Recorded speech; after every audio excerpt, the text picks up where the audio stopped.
আসসালামু আলাইকুম আমার প্রিয় আপু ভাইয়ারা, আপনারা সবাই কেমন আছেন? আশা করি সবাই ভালো আছেন।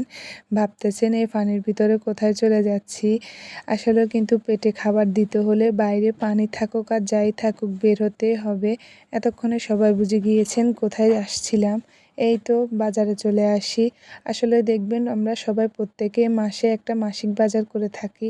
তারপরেও কিন্তু মাস শেষ হওয়ার আগে কিছু কিছু জিনিস শেষ হয়ে যায়। ঈদের মাত্র আর 2 দিন বাকি, তাই চলে আসলাম এই তো বাজারগুলো সেরে নিতে। এখানে এসেই কিন্তু প্রথমে আমি এই মামার কাছে সব স্লিপটা দিয়ে দিই, আর উনি স্লিপ অনুযায়ী সব জিনিসগুলো মাপা শুরু করে দেয়। আসলে আমরা মুদি বাজারটা এই দোকান থেকেই করে থাকি সব সময়।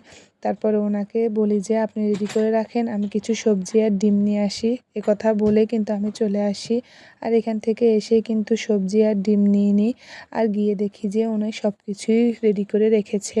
তারপরে ওনাদের সাথে হিসাবটা করে এই তো রিকশায় উঠে যায়। রাস্তায় কিন্তু প্রচুর জ্যাম ছিল। ঈদের আগ মুহূর্তে রাস্তায় সবসময় এরকম জ্যাম থাকে। কিছুক্ষণের মধ্যে কিন্তু বাড়িতে চলে আসি। আর রিকশাওয়ালা মামা বাড়িতে এসেই তো উনি ভিতরে ঢুকতে চাচ্ছিল না, কারণ ভিতরে অনেক পানি দেখে। তারপর ওনাকে বলি যে আপনি না ঢুকলে আমি এই সব কিছু কীভাবে নিয়ে যাব। কথা বলাতে পরে উনি এই তো ভিতরে ঢুকে, আর এই যে দেখেন উনি কেনও বা ঢুকতে চাইবে না, কারণ বাড়িতে দেখেন রিকশায় ঢোকার সাথে সাথে ওনার রিকশাটা পুরোটাই ডুবে যায় এরকম। তারপরে এই তো বাজারগুলো নিয়ে চলে আসি। আসলে ঈদের আগে কে কে বাজার করেছেন কমেন্টে জানাবেন।